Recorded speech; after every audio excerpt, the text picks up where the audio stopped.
This is Tony Thompson, chilling with Boxing Beats and Rhymes. Ain't going to be chilling with Boxing Beats and Rhymes.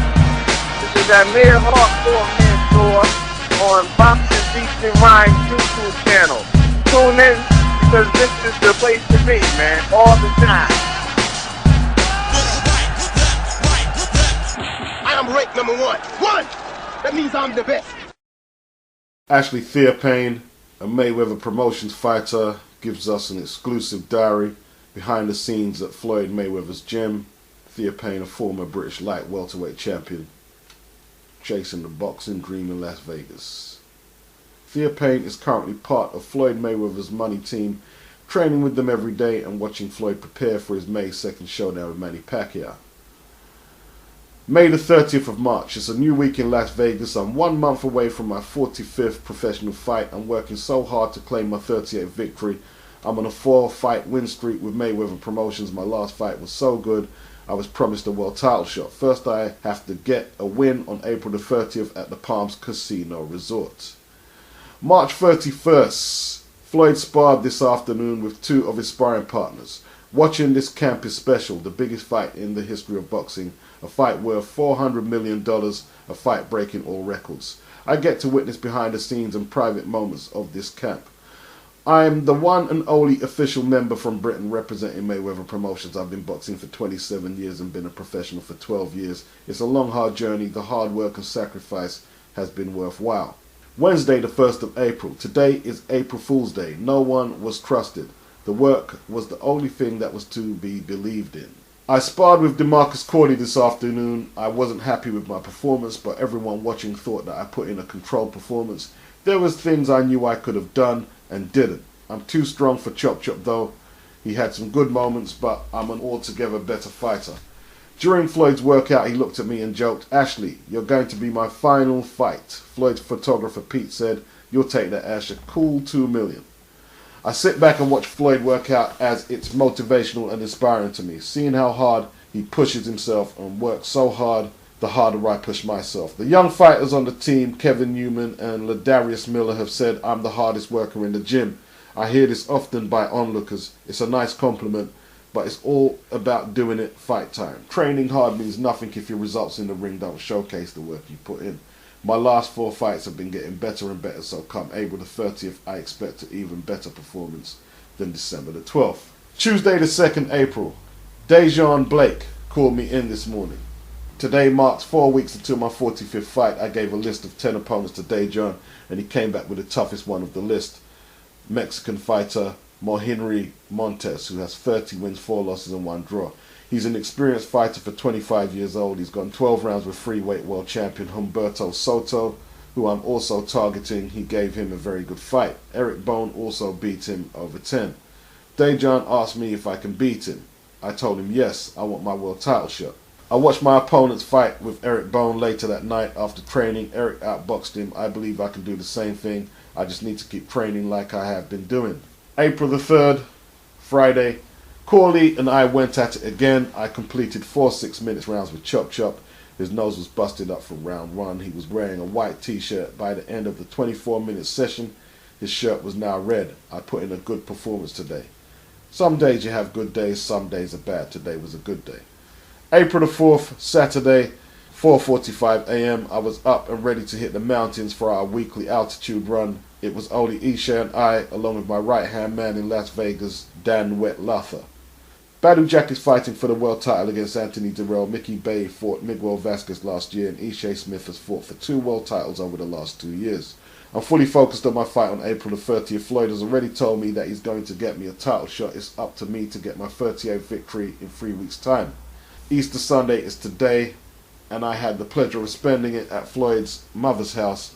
Being away from my family for long periods of time is hard, so it's nice that I'm treated like family in Las Vegas by some good people. A nice end to a hard week of work. So there you go. So am I worried? Absolutely not. Frankie Gavin is getting a shot at Kell Brook apparently on the 30th of May at the O2 Arena in London. And, well, he is rated by the IBF. I don't make the ratings, so Eddie seems to think he can make a success of it. I think Hatman I was just listening to him. He said it's going to be pay-per-view. You know, pulling a fast one is what the Cockneys call it. Pulling a fast one, mate. You know what I mean? But it's all good. It's all good. Frankie gets his payday. Kel gets his payday. Khan will go on to face Algieri more than likely. Khan actually said that Manny Pacquiao defeating Algieri led him to the shot against Floyd Mayweather. So, you know, I don't know, man. I don't know. It's all a mess. It's all a mess. It's all a mess. I'm all talked out. I'm burnt out talking about it, actually, Khan and Brooke. I'm burnt out. So we'll just take a look at their next fights for what they are. I think Frankie Gavin is going to do a lot of spoiling. That's what he's going to do. He's going to end up spoiling. Because Kell Brook says his speed and power is too much. And I agree. Frankie is just not an impressive professional. He's very ordinary. And he doesn't have power. He doesn't strike me as a particularly quick dude. Not very high volume. And the most he can hope to do is maybe go a few rounds or maybe go the distance and spoil. As far as I'm concerned. But if he pulls it off, it's a massive victory. And there'll be a lot of egg on Eddie Hearn's. Well, not Eddie Hearn, because he promotes Frankie Gavin. He keeps the title in-house, but there'll be a lot of egg on Kell Brook's face. So, there you go.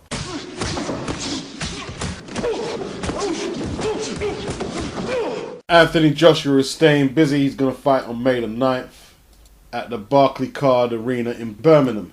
He replaces Frankie Gavin, who was supposed to fight Chris Van Heerden in an IBF welterweight eliminator, but it looks like Frankie's gone to the front of the queue and he's going to go straight in to fight Kell Brook.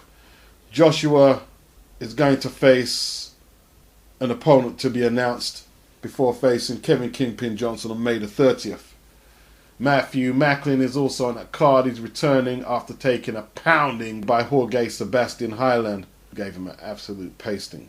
You know, Cal Yafai will take on Ray Maglino for the WBC Silver Flyweight title. So Joshua's staying busy, looking for the Kingpin Johnson fight on the 30th, which, you know, there's a little bit of anticipation in seeing what he's going to do. I think he'll handle Kingpin Johnson relatively well, without too much trouble. Who knows, it could be a test, it may have come too soon. He might just blow for him. Kingpin never been stopped. He's fought the likes of Tyson Fury, Vitaly Klitschko, Derek Chisora, and went the distance. Hopefully his durability and his knowledge to navigate around the ring without taking too much heavy punishment should provide us at least a couple of answers that we need to know about Anthony Joshua by now. And I'm just reading a little more. Eddie Hearn is actually putting Brook and Frankie Gavin on Sky Sports box office. Well, you know, it's a good card. It's a good card, actually. It's actually a good card, Brook and Gavin, because you've got Brook and Gavin, Jorge Linares versus Kevin Mitchell for the lightweight championship, WBC lightweight championship. Then we got Lee Selby versus Evgeny Gradovich. All on one card. Box office, I'll discuss it with Errol Jarrett. I'll see what Errol Jarrett thinks, man. You know what I mean? Sky Sports box office. I think he can just about pull it off, man. You know, Kingpin Johnson, Joshua, Lee Selby, Gradovich, Mitchell versus Jorge Linares. Good fighter, very good fighter, good champion. John Ryder versus Nick Blackwell, which will be good for the supporters of both fans. They're going to both bring a lot of fans there. You know, it's not bad. It's not bad. It's not bad. It's not the worst. Sky box office, though, I'm not sure. But he stacked it. He has stacked it with a lot of world title fights. So, there you go. Let me know what you guys think in the comment section. Let me know. See if you can help me to form a decision one way or the other. Ruslan Shagayev will not be defending his WBA crown against Lucas Browne. Apparently there's a little bit of a technicality. It's a lot of politics and it's a lot of stuff going on here. It went to court. It was a Quendo versus Tarek box event, case number 14CV9835. Basically, they will not be able to promote or manage Ruslan Shagayev in any bout for the belt unless he is facing a Quendo or he just has to vacate the title. The judging ruled in Oquendo's favour. He claimed he was not mentally ready because his wife was going through some complications with a newborn baby, and there was an agreement that the fight was really important in Shagaev's country, which is Russia. It was really a significant event for them, so they encouraged Oquendo to take the match and he would get a rematch. And obviously Oquendo was saying they wasn't going to fulfill their obligation, and he gave thanks to the lawyer Judd. They're claiming a historic victory. So it's going to be Ruslan Shagaev against Frederick Oquendo, for who really cares. You know, I don't see how he is the WBA champion anyway. When I saw with my own two eyes, I think it was on Eurosport, I saw this guy get battered by Klitschko for the same belt. He had the belt and Klitschko battered him and took the belt from him. So how are you champion again? It doesn't really make sense really anyway. It doesn't make sense. You know, the WBA is a joke. Absolute joke. And Frederick Oquendo fighting for any world titles, any kind of world title belt in 2014, 2015, whenever the first fight took place. Shut up! Golden Boy have won the purse bid for Hassan Njikum Endam versus David Lemieux for the vacant IBF title. A winning bid of $102,000. Wow, that's cheap. Which happened to be the only bid, well, it was the only bid that took place at the International Boxing Federation headquarters, according to Fight News. I'm on the Boxing News 24 website. The title was previously held by Jermaine Taylor, who has other pressing issues in his life. He's now stripped of the belt. Under Rule 5C of the IBF's rule book, it says any boxer who is ill, injured, under a legal impediment which would prevent the bout from taking place, or on a suspension at the time that the governing body order a rule, shall be considered unavailable. So that clears that up. Golden Boy have put a lot of faith in Lemieux. They have a lot of faith in him, and a lot of people are seeing him as the instant opponent for Triple G, which would be good, a unification fight. I think it's a good chance for Endam, as an underdog, being underrated and undervalued, to perhaps make a name for himself here. He needs to get off to a nice start. Doesn't want to get caught early because Lemieux can bang. And this is a very interesting fight. I think it's very interesting. I like this fight. They both want to fight Triple G, which is a good look. No date or venue announced yet. I'm sure we'll hear about that soon.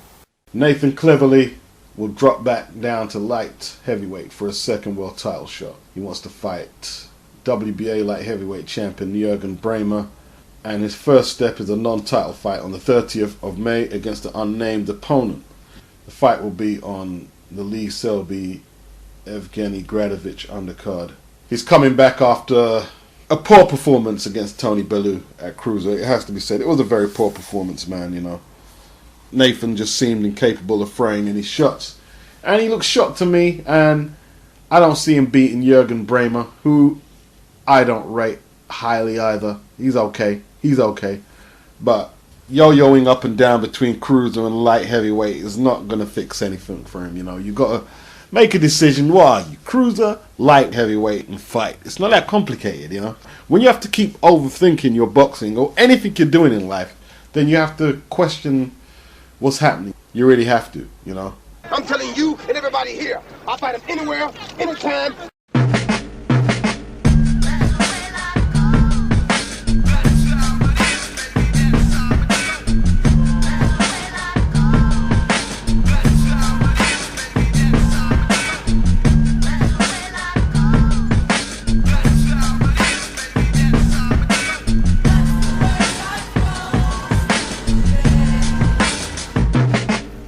the way Don Hog and the ganja, you think a bomb was a roster. Dining with mobsters, all kinds of lasagnas and pastas. Bloodline from my mama, the other you find in my papa. Keep my feng shui in my mind in line with my chakras. Y'all posers are so bogus, I'm colder than snow blowers. An older motherfucker that's bolder than old Otis. You whack and I refuse to pretend that I don't notice. Nice and toasted, so focused, kinda like a sniper scopist. My flow's dopest. I'll show you what a chokehold is. You can't outhold us, out jokers or out smokers.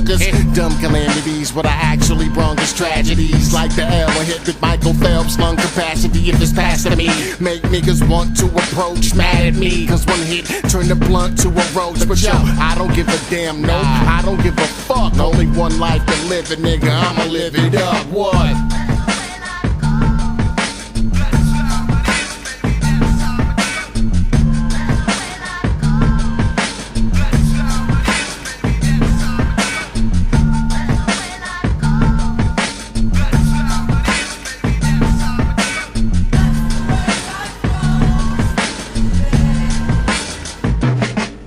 Yeah, I'm no magician, but I'm magic making. In the booth, gravitating to the track that's playing. Got me in the deepest part of my brain, navigating for the right lines, what you might find is fascinating. Oh, it's true, I'm an older dude, and I'm focused and vocally open to overly spew and overdo an ocean flowing of quotables that I wrote for you. So let me quote a few from these multiple poets who live in my skull, producing every word that I spoke to you. I'm hoping you get it. They say I'm crazy, I need to be admitted. I spit it, the best that ever did it. Admit it, I shit it on any critic that didn't agree with it. Committed to the craft till I'm in the dirt, dig it. That means I never quit it. Beat the case, get acquitted. I never give it up, I live it till it's at least 7 to 8 digits in my bank account. Bitches, now that's business.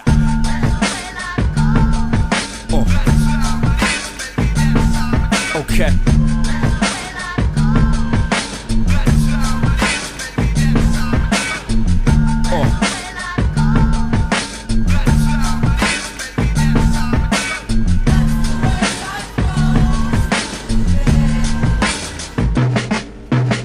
Realism, I kill 'em, ill precision. With skill and perfect vision, I play all positions.